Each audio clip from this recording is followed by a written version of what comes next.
Hey guys, Trav here. I wanted to send out this update video to kind of talk about the TnT duping module on the PlayStation and some changes I made to it. I want to talk a little bit about flying machines and a couple other things to kind of touch on what was in my last video. So if you haven't seen my last video on the TnT duplicator for the PlayStation, make sure you go check it out, but I'm going to be presenting a new one.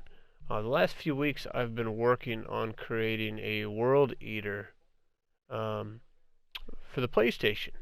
There's a couple of these on the PC, but I've been trying to port them over, and it's been presenting all sorts of problems because our TnT module is different, and things have a little bit of a delay, a little bit of lag to them on the PlayStation. But I got a good start on. I got the sweeper assembly in, and I've got the duping module pretty much set.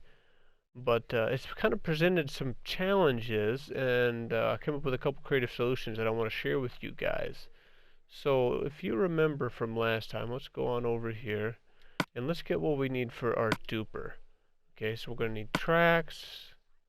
We're going to need some of that. And we're going to need a mine cart. Let's see what we get with this here. Okay, so here we go. We start with this U shape, and if you haven't seen this, check my last video for a more detailed breakdown. We're gonna go pretty quick here. Put these here.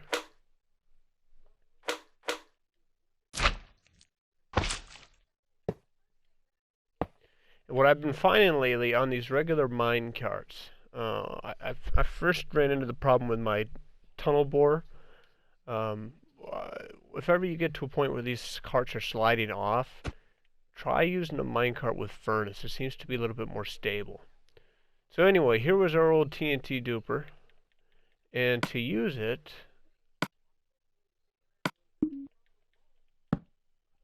primed, there it goes. Okay, so here's a couple things that this duping module presents. One, it only dupes going forward. So going forward, dupes. Backwards, no. So as long as it's going that way, it'll dupe. That way it will not. Another issue, if you lose your cart, or if you have a problem with the machine and you have to reset it, or you get snow on top of the TnT, now you have to rebuild the module. So that presents another hassle. So what I came up with is a new module based on an older design from the PC. So watch this. So that's going to be our piston from our flying unit. You're going to do that. Down, right, down, block here, and on those, we're going to put our detector rails. Boom. Minecart. What am I looking for? Cobblestone wall. Front, cobblestone wall, side. Okay? TnT is going to go here, like that. Now I want to show you a couple things. Primes, dupes, dupes. Okay, now look, it only dupes coming backwards, not forwards. So let's see what we can do about this. Well, could stick a block back here, and this is how they did it on the PC.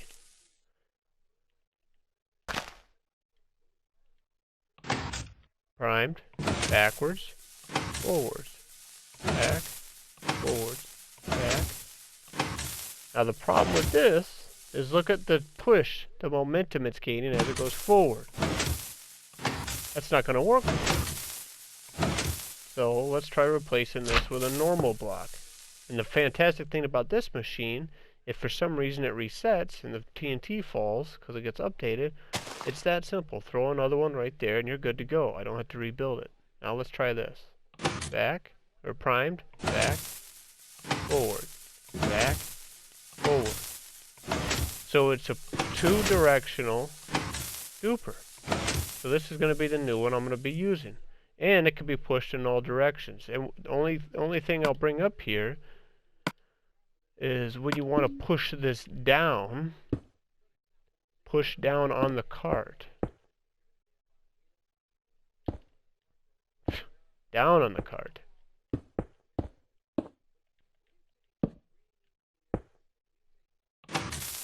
Just like that. Okay? So that's the new duper I'm using. Fantastic. Alright, so let's talk about these flying machines. Last time, in that last video, we were discussing flying machines. And I wanted to go more into it. We kind of talked about the basic principles and the return units. Alright, and then we started with the basic machine, which is all what it basically is diagonal sticky pistons juxtaposed to diagonal slime blocks. That's all it is. And then there's just observers into those slime blocks that activate those pistons. Simple, right?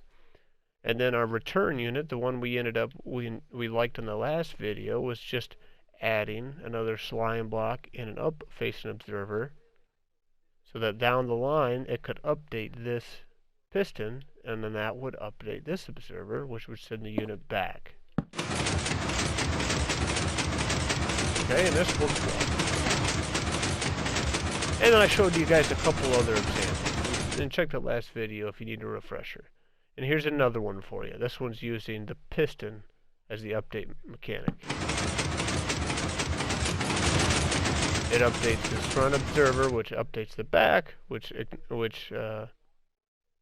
updates that sticky piston, pushes it up, sends the pulse forward, back into the piston, sends it forward. So that's just another return unit. Okay. Now let's talk about sending it. Okay, so your sending unit. Here's kind of the standard one we've been building on PlayStation. Now PC ones are a little different because they don't have the delay we have, just kind of the randomness. So we have to have a little bit of delay. And what I mean by that is we're building off of this machine. Okay, so this little 4x4 with the slime block and the updating observer on the side. Okay, I'm going to quickly build one, but I'll show you a couple pictures so you can slow it down as much as you need. I think that's everything. Let's get some dust here. Okay, so basically you're going to have the... Let's move it over here. You're going to have an immovable block. And that's going to be at the level of your observers. Throw a block on the top. Dust on that. Throw a little on-off switch back here. Iron trapdoor there. Slab. Slab. Block. Okay.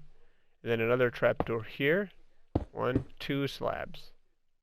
And that's going to go into a full block here. Now you're going to do 2 observers. Where's our observers? These 2 observers right here. Try to put the back one in first. Like that. And this. Solid block on that trap door like that.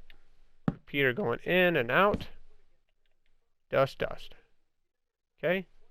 And that's our... There's off, on. Okay? And that is our unit here. So let me go around it. You can get pictures or whatever.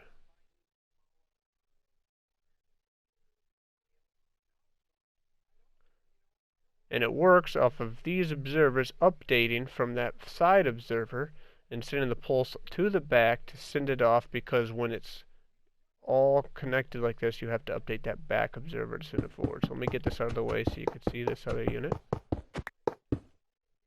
Okay, so we're going to send it off. Just like that. Shouldn't be any delay. Turns.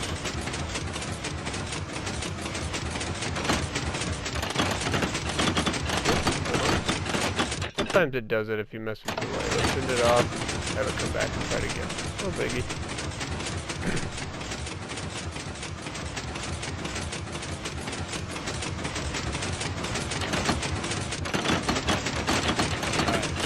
Alright, you. Hold on. Let's add a tick.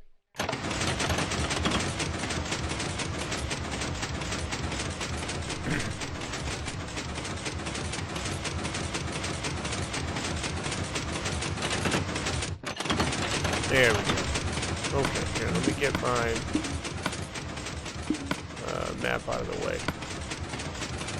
Now, I've used this one plenty of times, like if I'm just doing you know, a couple of chunks for like a slime farm or something like that, this is perfect. And what I'll do is I'll build these about 5 apart.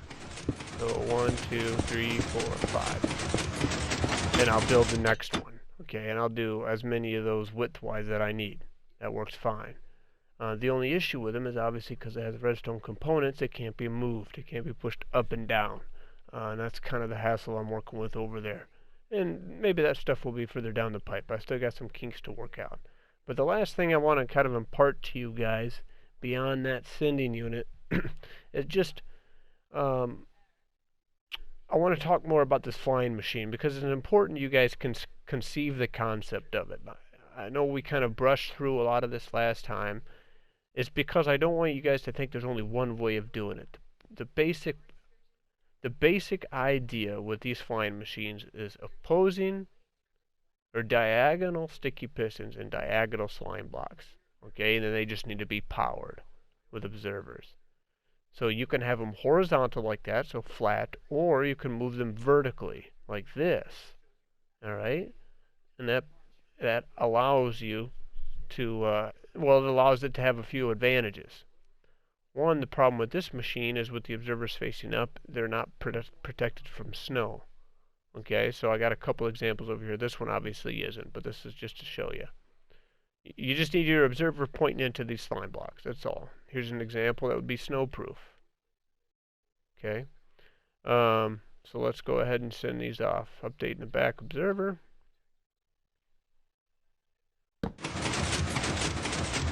There it goes.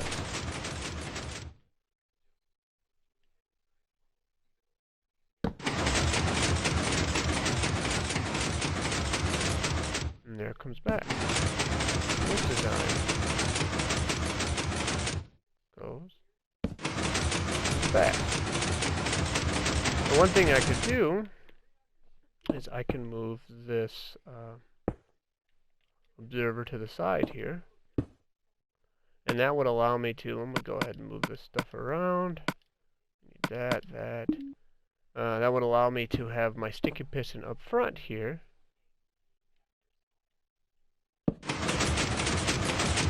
So that I can be pushing a duping module or extensions. Now one thing you'll notice, if I were to have my duper off the front of this.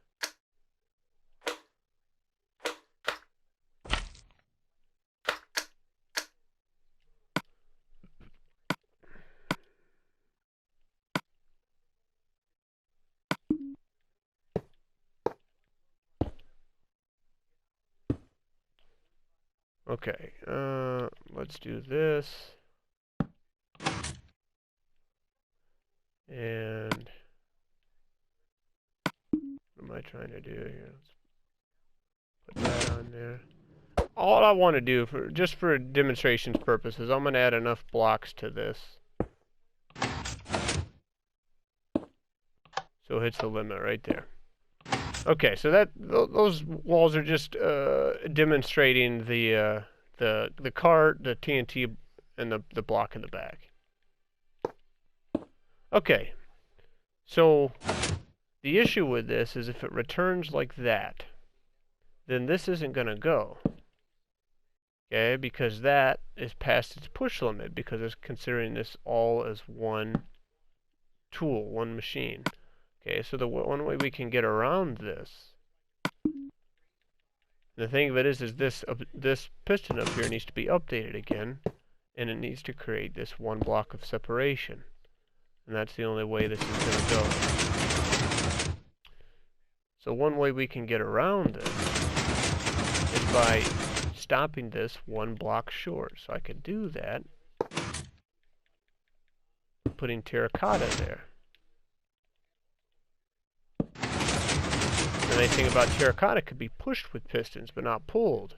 So when I'm building a machine that's pushing all of these down every one step every time they return, then the terracotta will go with it. Okay? And that's leaving a one block gap. Right there. Because it's hitting its push limit. So that's kind of just what I wanted to explain to you guys. That's what I've been working on. If you have any questions, let me know. Feel free to hit me up with some comments in the bottom. Other than that, guys, have a great week.